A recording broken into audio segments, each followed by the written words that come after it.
Hello friends, welcome to Riyas kitchen vibes. ഇന്ന് ഞാനിവിടെ തയ്യാറാക്കാൻ പോകുന്നത് ഒരു ഫ്രൈഡ് റൈസ് ആണ്, റെയിൻബോ ഫ്രൈഡ് റൈസ്. ഇതെങ്ങനെ ചെയ്യുന്നതെന്ന് നമുക്കൊന്ന് നോക്കാം. ഞാനിവിടെ 2 ഗ്ലാസ് ബസ്മതി റൈസ് എടുത്ത് വേവിച്ച് വെച്ചിട്ടുണ്ട്. ഒരു 80-85% ഒക്കെ വേവാകുമ്പോഴത്തേക്ക് ഉപ്പിട്ട് കൊടുത്ത് റൈസ് എടുത്ത് വെള്ളം ഊറ്റി വെക്കണം.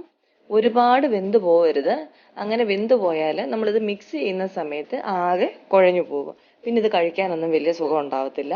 അതുകൊണ്ട് പറ്റിയാൽ ഈ വെന്ത അരി വെള്ളം ഊറ്റി കളഞ്ഞിട്ട് ഫ്രിഡ്ജിലെടുത്ത് വെക്കണം. തലേന്ന് തന്നെ വേവിച്ച് ഫ്രിഡ്ജിൽ വെക്കുകയാണെങ്കിൽ അതാണ് ഏറ്റവും നല്ലത്. ഇവിടെ ഇപ്പം ഞാൻ 2 മുട്ട എടുത്ത് പൊട്ടിച്ചു വെച്ചിട്ടുണ്ട്. ഇതിലോട്ട് 1/2 സ്പൂൺ കുരുമുളക് പൊടിയും ആവശ്യത്തിനുള്ള ഉപ്പും കൂടെ ചേർത്ത് മിക്സ് ചെയ്ത് വെക്കാം. ഇത് ചിക്കി പൊരിക്കാനുള്ളതാണ്. ചിക്കൻ്റെ എല്ലില്ലാത്ത കഷ്ണങ്ങൾ എടുത്ത് വെച്ചിട്ടുണ്ട്. തീരെ ചെറുതായിട്ട് അരിഞ്ഞാണ് വെച്ചേക്കുന്നത്. ഇത് വേവിച്ചതല്ല. ഇതിലോട്ട് 1/4 സ്പൂണ് കുരുമുളക്, 1 സ്പൂൺ സോയാ സോസ്, ആവശ്യത്തിനുള്ള ഉപ്പ്, 1 സ്പൂൺ കോൺഫ്ലോർ, ഇത്രയും ചേർത്ത് നന്നായിട്ട് മിക്സ് ചെയ്യണം. എന്നിട്ടിത് ഒരു 10 മിനിറ്റ് വെച്ചിട്ട് ഫ്രൈ ചെയ്യാം. ഇനി ഒരു പാൻ വെച്ചിട്ടുണ്ട്. അതിലോട്ട് അല്പം എണ്ണ ഒഴിച്ചിട്ട് നമുക്ക് ഈ മുട്ടയൊന്ന് ചിക്കി പൊരിക്കണം.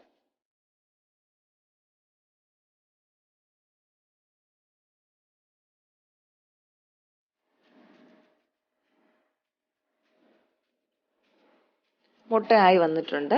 ഇനി നമുക്കിത് പാനിൽ നിന്ന് മാറ്റാം. ഈ പാനിലോട്ട് തന്നെ 2 സ്പൂൺ എണ്ണ ഒഴിച്ചു കൊടുത്തിട്ടുണ്ട്. ചൂടാവുമ്പോൾ ചിക്കൻ ഇട്ട് കൊടുക്കാം.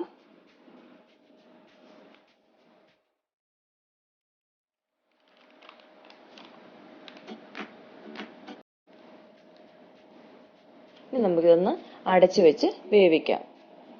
ഒരു 5 മിനിറ്റ് കൊണ്ട് തന്നെ വെന്ത് കിട്ടും.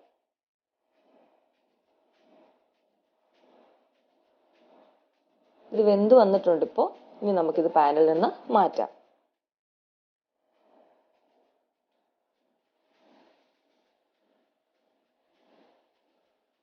ഇനി ഒരു വലിയ പാൻ വെച്ചിട്ട് അതിലോട്ട് എണ്ണ ഒഴിച്ച് ചൂടായി വരുമ്പം ചെറുതായിട്ട് അരിഞ്ഞ ഒരു സവോളയും 3 അല്ലി വെളുത്തുള്ളിയും ചേർത്ത് വഴറ്റണം.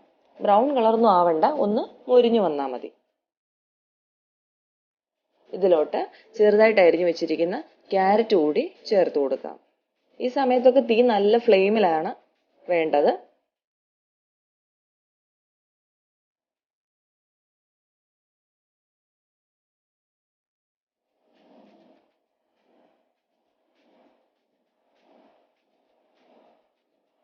ക്യാരറ്റ് ഒന്ന് മൊരിഞ്ഞു വരുമ്പോഴത്തേക്ക് അതിലോട്ട് ചെറുതായിട്ട് അരിഞ്ഞ ക്യാബേജും കുറച്ച് ബീൻസും കൂടി ചേർത്ത് കൊടുക്കാം.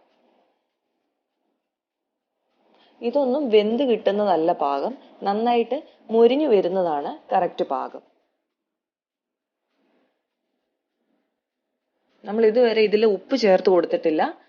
ഉപ്പ് ചേർത്ത് കൊടുക്കാം. കുറച്ച് ഉപ്പ് മതി.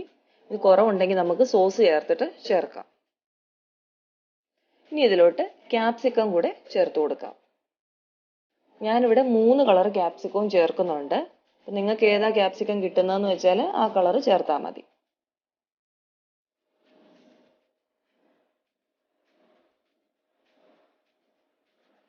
നന്നായിട്ട് മിക്സ് ചെയ്ത് കൊടുക്കുക. ഇതൊന്ന് ഫ്രൈ ആയിട്ട് വരുമ്പോഴത്തേക്ക് ഇതിലോട്ട് ഒരു 1/4 സ്പൂണ് ടൊമാറ്റോ സോസ് ചേർത്ത് കൊടുക്കാം. 1 സ്പൂണ് സോയാ സോസ് കൂടി ചേർത്ത് കൊടുക്കാം.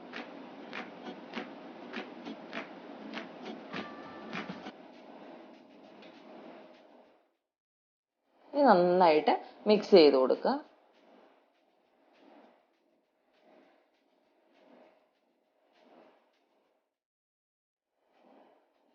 ഇപ്പോൾ ഉപ്പ് നോക്കിയിട്ട് ഉപ്പ് കുറവാണെങ്കിൽ ഇട്ട് കൊടുക്കാം. പിന്നെ നമ്മൾ റൈസ് വേവിച്ചതും ചിക്കനും മുട്ടയും ഫ്രൈ ചെയ്തപ്പോഴും ഉപ്പ് ചേർത്താണ്. അതുകൂടെ നോക്കിയിട്ട് വേണം ഇതിൽ ഉപ്പ് ചേർത്ത് കൊടുക്കാനായിട്ട്. ഇനി നമുക്ക് വറുത്ത് വെച്ചിരിക്കുന്ന ചിക്കൻ ആഡ് ചെയ്യാം.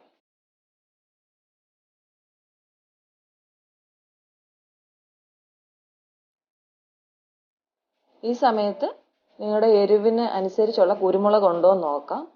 ഇല്ലെങ്കിൽ കുരുമുളക് കൂടെ ഇട്ട് കൊടുക്കാം. ചിക്കി പൊരിച്ചു വെച്ചിരിക്കുന്ന മുട്ട കൂടി ഇതിലോട്ട് ചേർത്ത് കൊടുക്കാം. നന്നായിട്ട് ഇളക്കി യോജിപ്പിക്കണം. ഇപ്പൊ ഈ വെജിറ്റബിളും മുട്ടയും ചിക്കനും എല്ലാം കൂടെ നന്നായിട്ട് യോജിച്ച് വന്നിട്ടുണ്ട്. ഇപ്പൊ നമ്മൾ ഇതിന് ഉപ്പ് നോക്കണം, എരിവ് നോക്കണം. ആവശ്യമുണ്ടെങ്കിൽ ഉപ്പും കുരുമുളകും ഇട്ട് കൊടുക്കാം. ഇനി ഇതിലോട്ട് വേവിച്ചു വെച്ചിരിക്കുന്ന റൈസ് കൂടി ചേർത്ത് കൊടുക്കാം.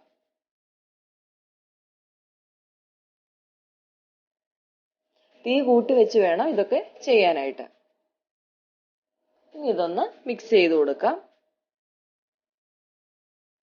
കുഴഞ്ഞു പോവാതെ വേണം മിക്സ് ചെയ്യാനായിട്ട്.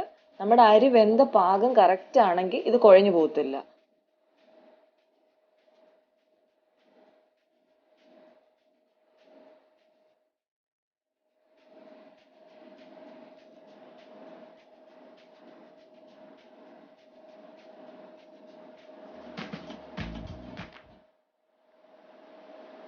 ഇതിന്റെ മുകളിൽ കുറച്ച് സ്പ്രിംഗ് ഒണിയൻ കൂടി നമുക്ക് ഇട്ട് കൊടുക്കാം. ഇപ്പോൾ നമ്മളുടെ chicken fried rice, rainbow chicken fried rice ready ആയിട്ടുണ്ട്. എല്ലാവരും ട്രൈ ചെയ്ത് നോക്കണം, എല്ലാവർക്കും ഇഷ്ടപ്പെടും. ഈ വെജിറ്റബിൾസ് ഒക്കെ കഴിക്കാത്ത കുട്ടികളുണ്ടെങ്കിൽ ഇങ്ങനെ ഉണ്ടാക്കി കൊടുത്തു നോക്കൂ, അവർ തീർച്ചയായിട്ടും കഴിക്കും. കുട്ടികൾക്ക് മാത്രമല്ല എല്ലാവർക്കും കഴിക്കാൻ പറ്റുന്ന ഒരു ടേസ്റ്റി ആയിട്ടുള്ള ഡിഷാണ്. ഒരു ചില്ലി ചിക്കനോടൊക്കെ ഉണ്ടാക്കി എല്ലാവരും ട്രൈ ചെയ്യൂ, എല്ലാവർക്കും ഇഷ്ടപ്പെടും. അപ്പോൾ ഇന്നത്തെ റെസിപ്പി എല്ലാവർക്കും ഇഷ്ടമായെന്ന് വിചാരിക്കുന്നു. ഇഷ്ടമായെങ്കിൽ ലൈക്ക് ചെയ്യുക, കമൻറ്റ് ചെയ്യുക, ഷെയർ ചെയ്യുക. പിന്നെ നമ്മളുടെ ചാനൽ ആരെങ്കിലും സബ്സ്ക്രൈബ് ചെയ്തിട്ടില്ലെങ്കിൽ പ്ലീസ് സബ്സ്ക്രൈബ്. ഇനി ഒരു അടിപൊളി ഡിഷുമായിട്ട് നമുക്ക് കാണാം. Thanks for watching.